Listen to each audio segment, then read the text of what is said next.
Lekin hammaga akalar, navbatdagi furgonimiz tayyor bo'ldi. Kia Bongo bizga to'g'ri Namangandan keldi. Akamiz bizni Instagramda ko'rar ekanlar, o'zi Aziz aka Begovoddan. O'zlari ham tadbirkor. Aka, ishimiz ko'ngildagidek bo'ldimi?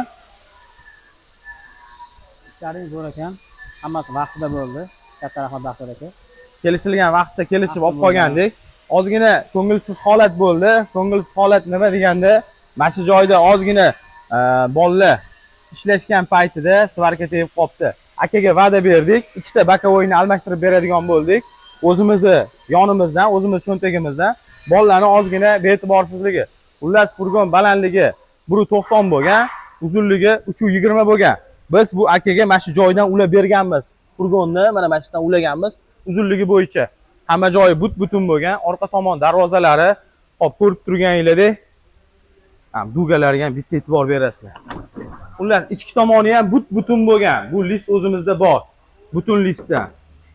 Yonboshda qo'shimcha yashigi bor, zavodskoy. Aka rozi bo'lasiz? Xudo xolasa yaxshi kunlarga xizmat qilsin.